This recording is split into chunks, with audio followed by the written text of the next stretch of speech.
Hey BookTube, it's Jackie. How's it going? If you're new to me and this is the first time you're seeing my face, hello, what's up? My name's Jackie. I sit on my floor and I talk about books. So I hope that's why you're here, because that's what's going to be happening today. If you're not new to me, thank you for always tuning in and the continued support. I really do appreciate it.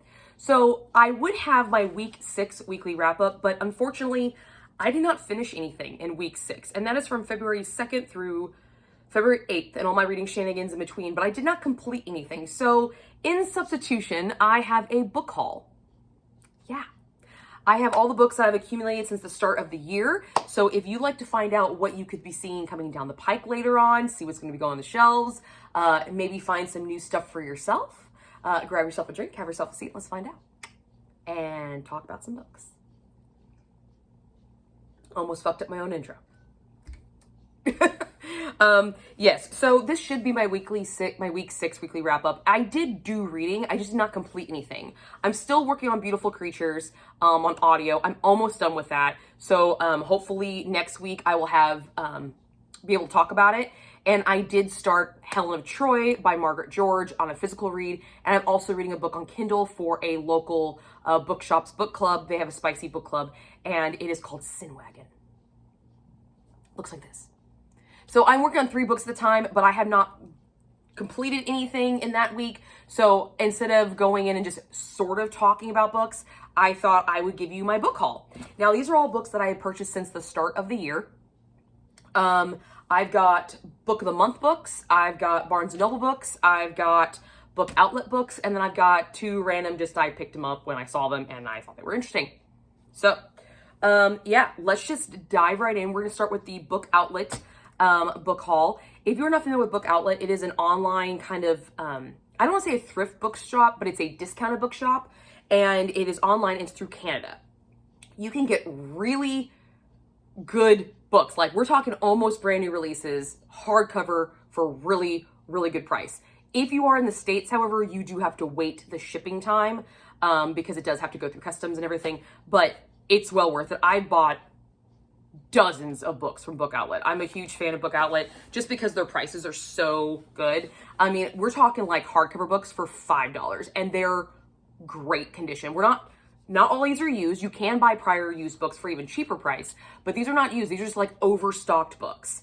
And occasionally, if there's a book that I really wanted that I never really gotten around to buying, occasionally throughout the year, I will go on Book Outlet and just peruse and see if I can pick up some of those books. So I've gotten, a lot of my collection has come from Book Outlet. So we're going to start there. The first book I picked up from Book Outlet is Shadow of the Wind by Carlos Ruiz Zafón. I actually got introduced to this book a while ago. I saw it, I thought it was really interesting. And then when I did my, I did a video where I based off just the cover if I would pick it up or I would get rid of it. What was that video called? I can't remember. I'll link it here. But this was actually one of the books that was submitted to me, and I would definitely want to read this. And then I also found out that Kristen from Kristen Cribs Books, who's in my Black Hat book club, Black Hat Coven. I can't fucking say her own book club name. Oh my God. What the absolute bleh, bleh, guys. Black Hat Book Coven book club. She really enjoys this book. So that kind of gave me the extra oomph. I was like, okay, 2 people that I love and I respect have both said, hey, read this book. I've already thought this thing was interesting. So let's pick it up, found on Book Outlet. So I definitely picked it up. So now it's part of my collection. Just a little bit about this. This is Barcelona, 1945. A city slowly heals from its war wounds, and Daniel, an antiquarian book dealer's son who mourns the loss of his mother, finds solace in a mysterious book entitled The Shadow of the Wind by one Julien Carrix. But when he sets out to find the author's other works, he makes a shocking discovery. Someone has been systematically destroying every copy of every book Carrix has ever written. In fact, Daniel may have the last of Carrix's books in existence. Soon, Daniel's seemingly innocent quest opens a door into one of Barcelona's darkest secrets, an epic story of murder, madness, and doomed love. Well, that sounds exciting. Absolutely sounds exciting, so yeah. The next book I picked up, and this is because I actually picked up the first book in this series from Book Outlet, and then they had the second one, and I was like, okay, done. Is Our Violent Ends. This is the sequel and conclusion to the duology of These Violent Delights by Chloe Gong. I have not read these Violence Delights. It was actually on my 12 and 24 list last year, and I didn't get it read. But now I have the sequel because I love the first book so much, I bought the sequel. I didn't even read the first book. This is why I have so many books, guys. This is a problem, and I should probably fix it, but am I going to? Probably not. Let's just be honest about that. But I do have the sequel now. This is a Romeo and Juliet retelling in in China or Asia, something, Shanghai, 1927 Shanghai. So historical Shanghai, Romeo and Juliet retelling, warring gangs, all that jazz. I used to really dislike Romeo and Juliet retellings, but recently I found myself kind of enjoying them. I read Love Theodosia, which is kind of a Romeo and Juliet retelling, and that kind of put them more on my radar and made myself a little more appreciative of them. So, but now I have the sequel. So who knows? You might actually see these Violent Delights on here, so I can read that book. The next one I picked up was Lies We Sing to the Sea by Sarah Underwood. This one is Greek mythology retelling. Let me make sure. Poseidon. Yeah, this is Odysseus and Poseidon. Okay, so I love Greek mythology, and I love a Greek mythology retelling. I know a lot of people think that Greek mythology is becoming really overdone because there's a lot of it kind of being flooded in the masses. I don't really know why, but I thoroughly enjoy it. I liked Greek history. I like Greek culture. I like Greek food. I've always wanted to go to Greece. So I'm still happy about this flooding. So I'm excited about this one. And I don't read a lot about Poseidon. He's not really the god that I tend to gravitate towards. We all know that I love Hades. Okay, we all know this. He's my man. He's my jam. Death and Maiden trope, sign me the fuck up, any day of the week.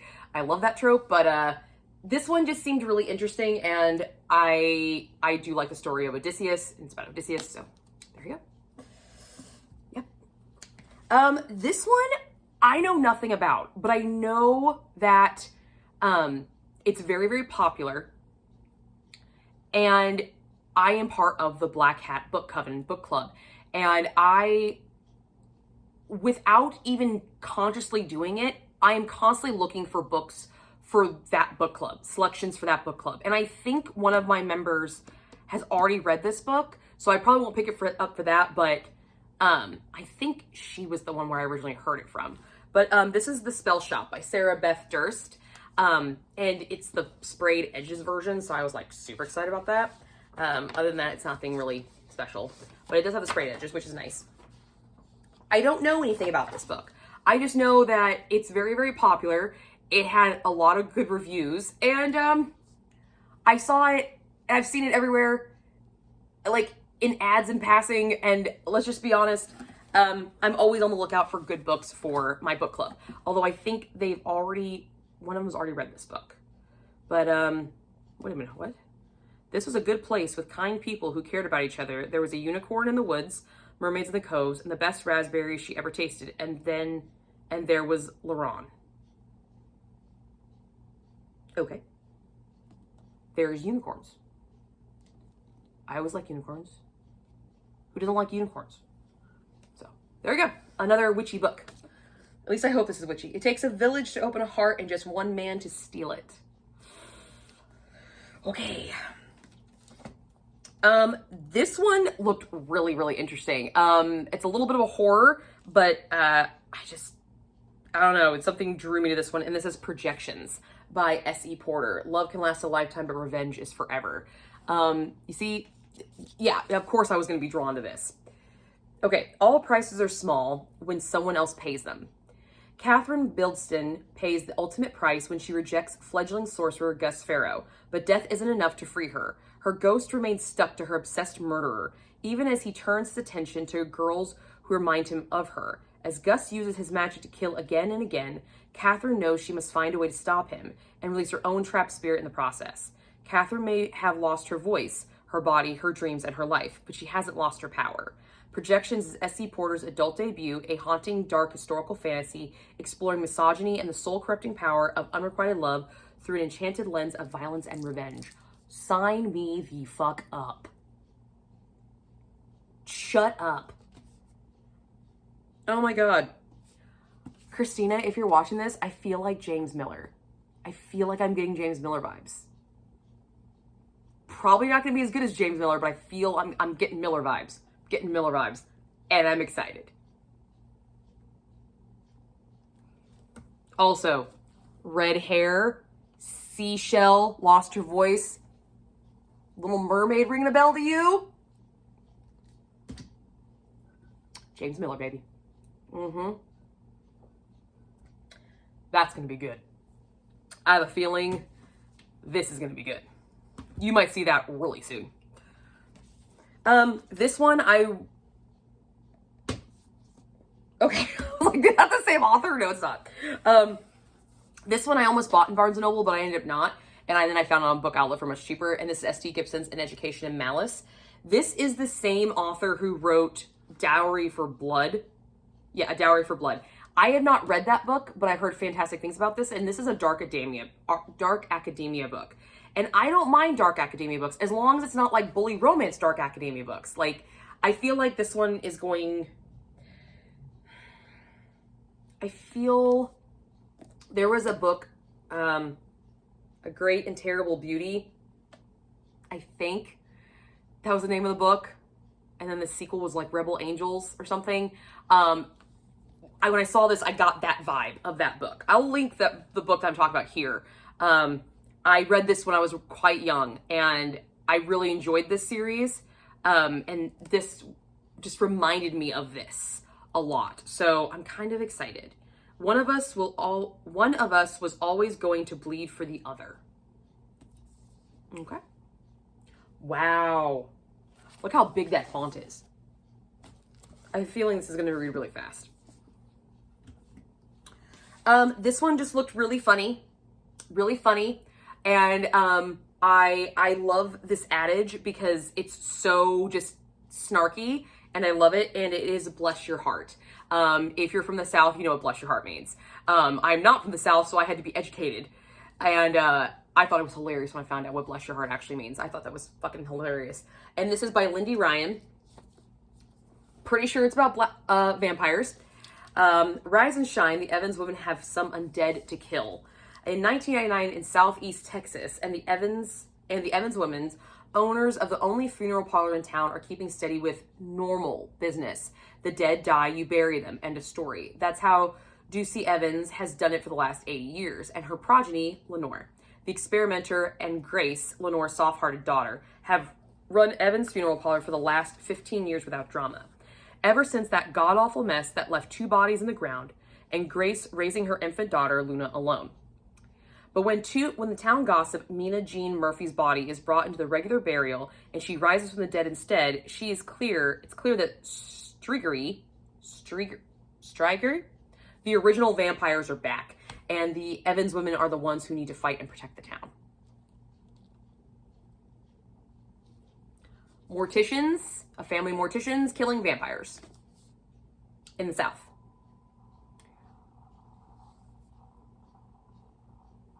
I'm just saying, like, this could be campy, this could be hilarious, this could also be trash. But I'm down for whatever this brings. Because I feel like this is going to be a good time regardless of what happens with it. So, there we go. This next book I bought for the Black Hat Book Coven. I was kind of tossing around this as one of my suggestions. And this is The Witching Tide by Margaret Meyer. This is for readers of Margaret Atwood and Hilary Mantel, which I like both of those authors.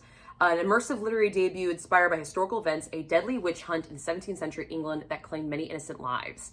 East Anglia in 1645, Martha Hallibred, a midwife, healer, and servant, has lived peacefully for more than 4 decades in her beloved seaside village of Cleftwater. Having lost her voice as a child, Martha has not spoken a word in years. One autumn morning, a sinister newcomer appears in town. The witchfinder, Silas Makepeace, has been blazing a trail of destruction along the coast and now has Cleftwater in his sights. His arrival strikes fear in the heart of the community. Within a day, local women are being captured and detained. Martha finds herself a silent witness to the hunt. Powerless to protest, Martha is enlisted to search for the accused women's devil's marks. She is caught between suspicion and betrayal, between shielding herself or condemning the women of the village. In desperation, she revives a wax witching doll that belonged to her mother in the hope that it will bring protection. But the doll's true powers are unknowable. Martha harbors a terrible secret and the gallows are looming. Sounds awesome! And I know Laura's gonna love a book set in 1645.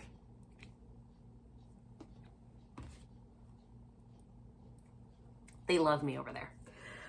I picked this book up because I was a really big fan of the other book I read by this author, and so I wanted to pick this one up, and this is T. Kingfisher's A House with Good Bones.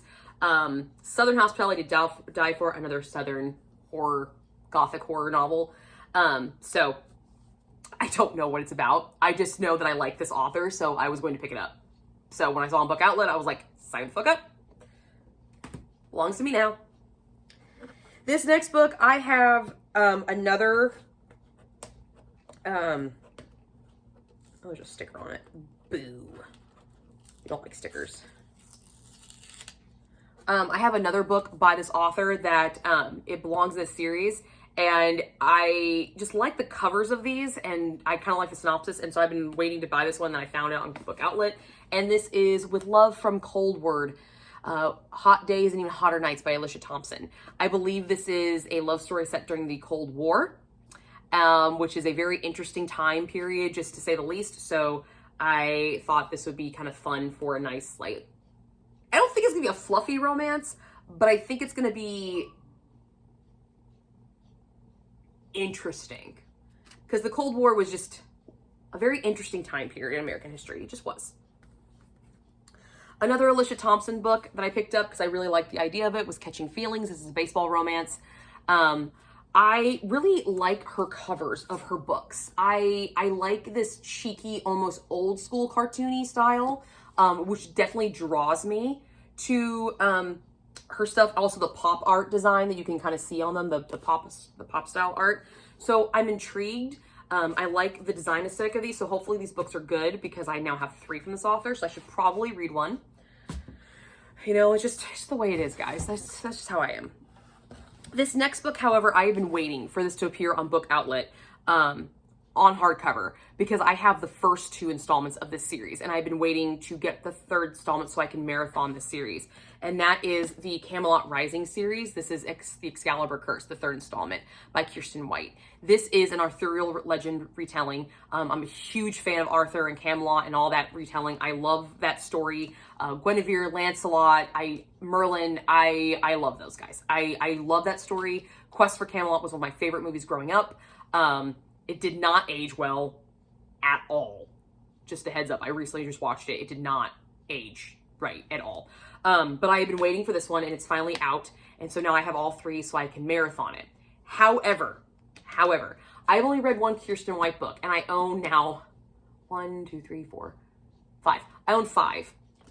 And I owned another one a long time ago, her Vlad the Impaler retelling, and I got rid of it because I never read it.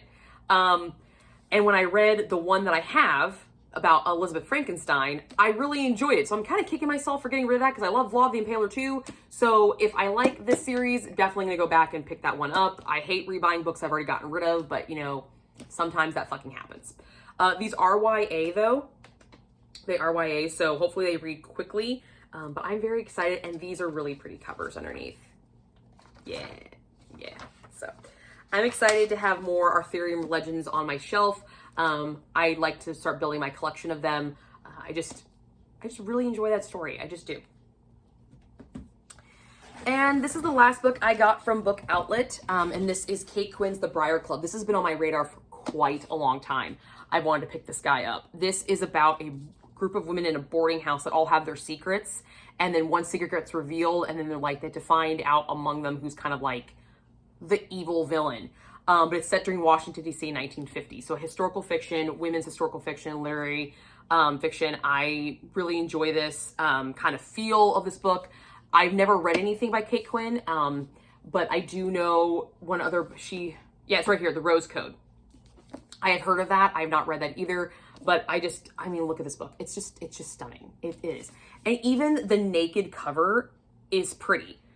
And there's nothing really on it. It's just a very pretty cream. Like, I don't know why, but this rose gold foiling and just the cream. It's just the aesthetic of this book. It's just a very simple book, and I just really, really enjoy the way this book looks, and I think I'm going to really enjoy this story.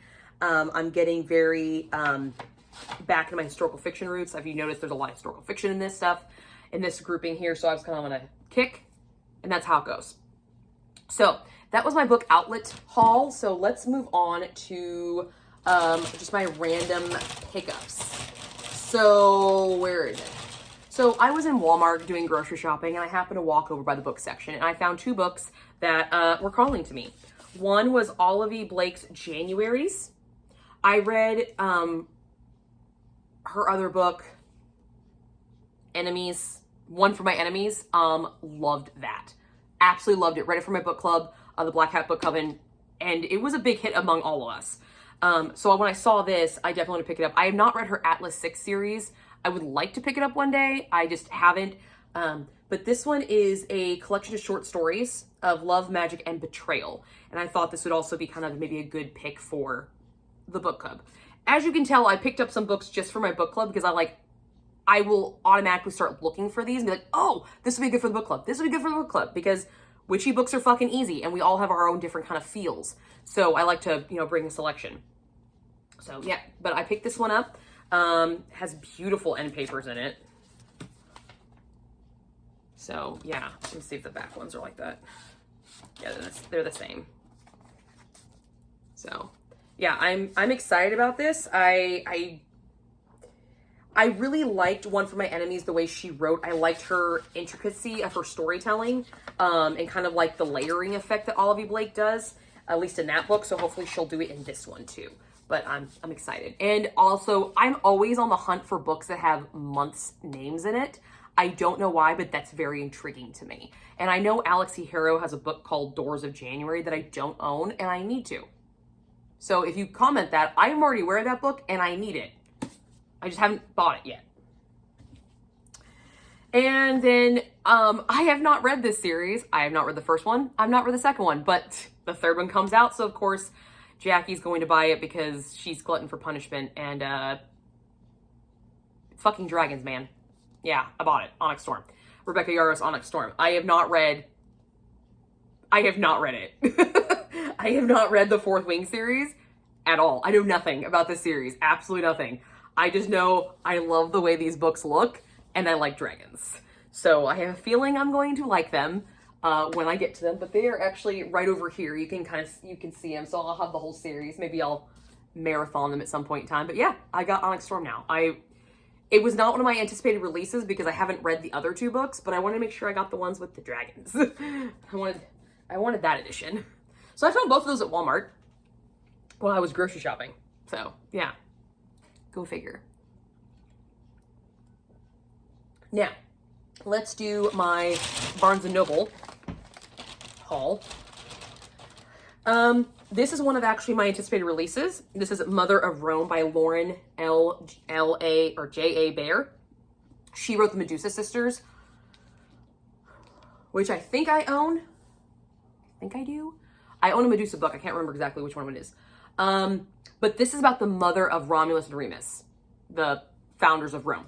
And I like Greek mythology. I'm not over this yet, so I was excited when this one came out. I definitely wanted to pick it up. And it's actually blurbed by Genevieve Gornichek and Alicia Slavnikova-Gilmore, 2 authors that I really enjoyed recently. So yeah, woohoo! Mother of Rome. Speaking of Alicia Slavnikova-Gilmore, I picked up her newest book, The Haunting of Moscow House. She wrote The Witch and the Tsar, which we read for my Black Hat Book Coven last year. It was my first pick of the year, and it wasn't a huge hit with everybody. I enjoyed it probably more than anybody else in the book in the group because it was all the historical based, and it's about the Baba Yaga. This one is about a haunted house in Moscow. Let's just find out. This elegant Gothic horror tale set in post-revolutionary Russia, 2 formerly aristocratic sisters race to uncover their family's long-buried secrets in a house haunted by a past that's dangerous and deadly to remember. It is the summer of 1921, and the group of Bolsheviks have taken over Irina and Lily Galateva's ancestral home in Moscow, a stately mansion falling into disrepair. The remaining members of their family are ordered to move into the cramped attic while the officials take over an entire wing of grand rooms downstairs. The sisters understand it's a way of things and know they must forget their normal upbringing to survive in this new Soviet Russia, but the house begins to whisper of a traumatic past not dead as they thought. Eager to escape it and their unwelcome new landlords, Irina and Lily find jobs that with a recently arrived American Relief Administration, an organization meant to ease the post-revolutionary famine in Russia. For the sisters, the ARA provides much-needed food and employment, as well as a chance for sensible Irina to help those less fortunate, and for artistic Lily to express herself for a good cause. It might just lead them to love as well. But at home, the spirits of their deceased family awaken, desperate to impact what really happened to them during the revolution. Soon, one of the officials living in the house is found dead. Was his death caused by something supernatural or by someone all too human? Are Irina and Lily and their family next? Only unearthing the frightening secrets of the Moscow house will reveal all. But this means the sisters must dig deep into the past no one in Russia except the dead is allowed to remember. Sounds interesting. And I do love a good Russian story. I do. I like Russian history stories. I don't know why. They seem to be more depraved. I remember reading a quote one time that if you want morose and depressing, read Russian, because they're all about morose and depressing. Like, they just want to kill people. Like, their authors just want to kill people, like, all the fucking time. So, for those depressed days. There we go.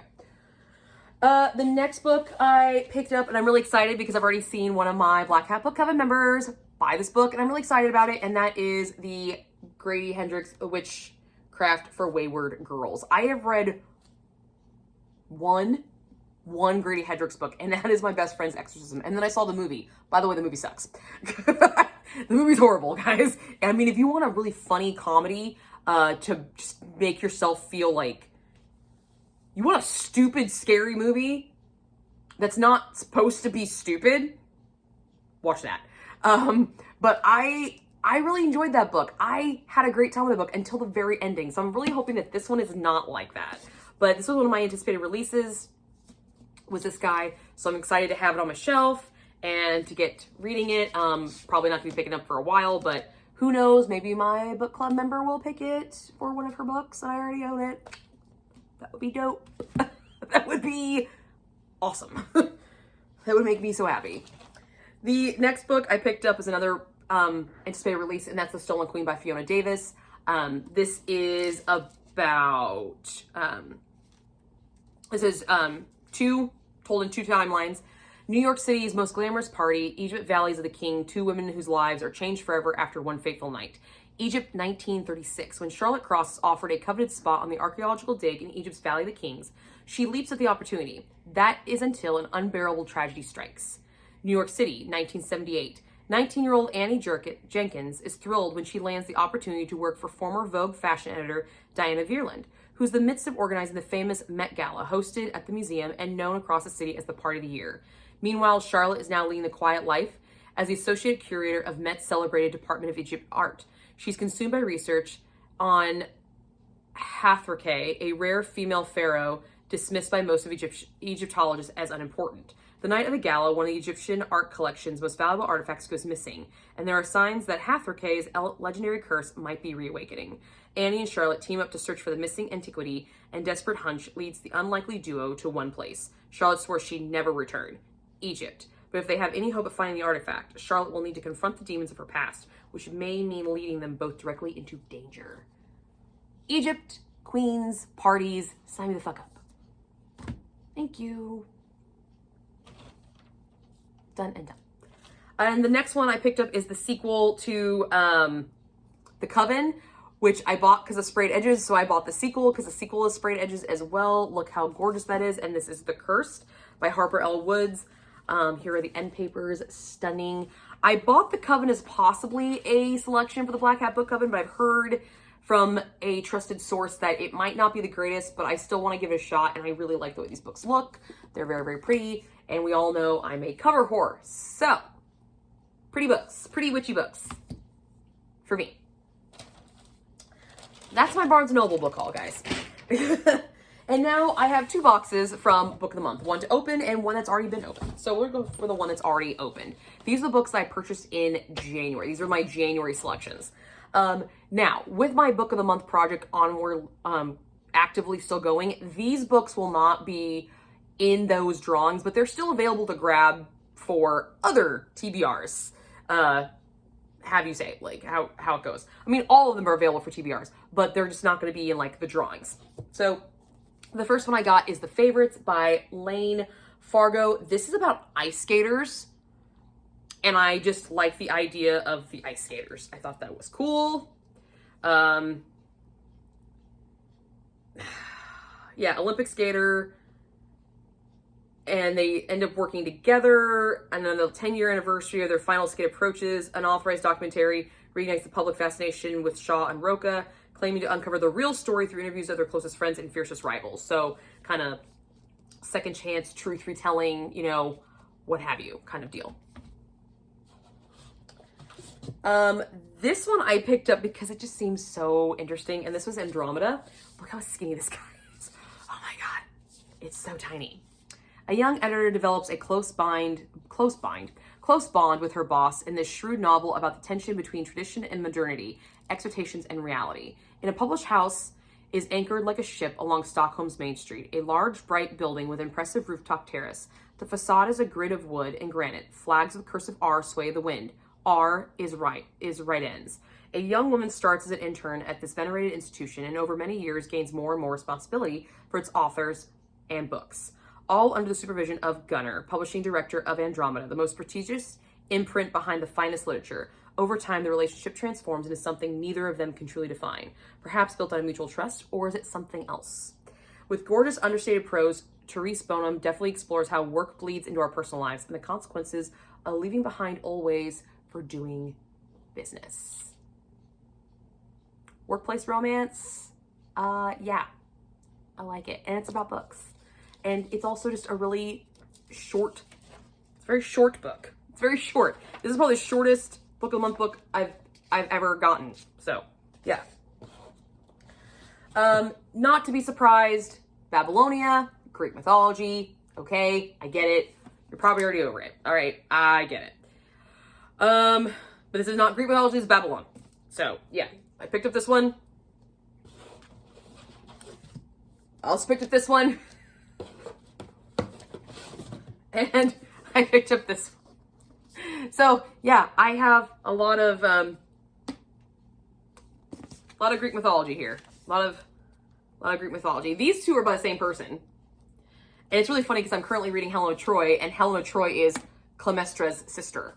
So, and then you have Hera, who they both worship, because she's the marriage. So yeah, I've got a lot of Greek mythology, like, lining up, guys. A lot of them.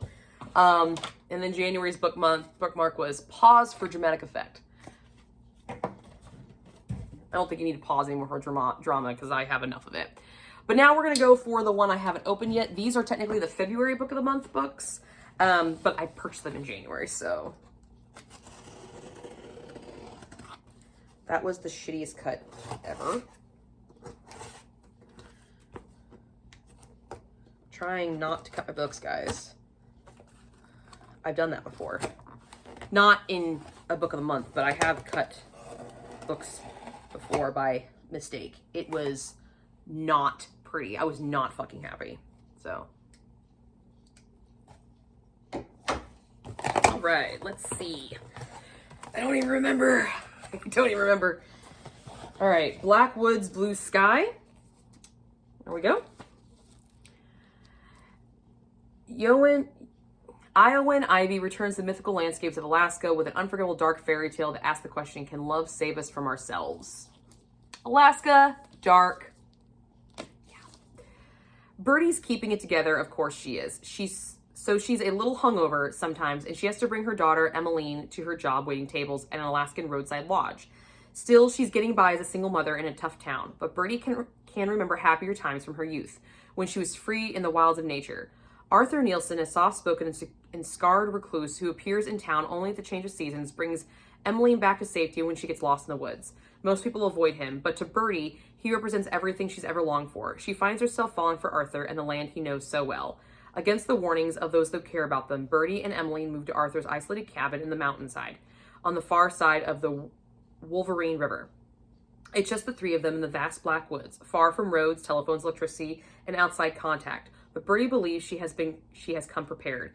At first, it's idyllic, and she can easily picture a happy ever after. Together, they catch salmon, pick berries, and climb mountains that seem tall enough to touch the bright blue sky. But soon, Bertie discovers that Arthur is something much more mysterious and dangerous than she could ever imagine, and that a fairy tale like the Alaskan wilderness can be as dark as it is beautiful. Yeah. Yeah. This sounds like not a lot's gonna happen, and then all of a sudden, everything's gonna fucking happen. A slice of life book, and then pale drop. Like, that's what it feels like. Which is always a good time. This book I picked up because I bought the other one, which is The Heartless Hunter, and this is the sequel to it, Rebel Witch. And actually, I am reading Heartless Hunter this month for Book of the Month, so if I like it, maybe I can just immediately pick it up. I mean, I say that all the fucking time, but have I ever actually done that? Very rarely have I ever actually done that. So maybe we'll try something new. But this is the sequel to Heartless Hunter, which is about a witch hunter and a witch falling in love. So yeah. I picked up this one because I have the first one. This is the sequel to the Ashen series, and this is Kingdom of Claw. The first one was also a Book of the Month book, and the first one is called The Road of Bones. This is Vikings. Yeah. I'm always going to pick up Vikings, okay? I'm just going to pick up Vikings. I like Vikings. And the last one I picked up was Carmela Locust Spitting Gold. I found this on the backlist, and I thought it sounded really interesting. An irresistible Gothic novel about sisterhood, seances, and sapphic love. Paris of 1866. When Baroness Sylvie Devereux receives a house call from Charlotte Moth, the sister she disowned, she fears her shady past as a spirit medium has caught up with her. But with her father ill and Charlotte unable to pay his bills, Sylvie is persuaded into one last con. Their marks are I can't pronounce that word. Something. Dysfunctional aristocrats who believe they are haunted by their great aunt, brutally murdered during the French Revolution. The scheme underway, the sisters deploy every trick to terrify the family out of their goal, but when inexplicable horrors start to happen to them too, the duo question whether there really are the mercy of a vengeful spirit, and what other deep, dark secrets might come to light. Fake seances? Yeah. This is actually really reminiscent of the London Seance Society by Sarah Penner, which I really, really enjoyed. Sounds very familiar, but just on the fake side of it, which I think is kind of cool. So, yep, there we go. Those are my books, guys. Those are all my new books. And then the bookmark is guaranteed climax every time. Oh, I really wish that was the truth. Oh my God. Who doesn't, right? Anyway, those are all my books to add to my shelves. Yeah, got a lot of them, guys. Got a lot of them. Gotta love it. Gotta love it. There's some stuff in here I'm really excited about. There's some stuff you're probably not going to see for a hot minute. And there's some stuff you're probably going to forget, but like, oh my God, she even has that fucking book. And there's going to be books that I'm going to forget. I'm like, oh my God, I have that book. So yeah, but there we go. That's what I have got for you guys today, and I will be back with another weekly wrap-up for my week 7, where I'll actually talk about some of the books that I've been reading, because I didn't complete anything during week 6. I did not buy all these in one week, by the way. I spent them over a month, so I did a lot of reading over the week, but didn't complete anything. So here's your book haul. I hope you guys enjoy this, and I will see you guys all soon. Let me know if any of these sound appealing to you, or if you're excited about any of these, or if one of these I should like move up to the front to be like, hey, read this, you need to. You're not gonna regret it. Or you're gonna laugh hysterically. Yeah, let me know. That's all I got for you guys today. I'll see you guys later.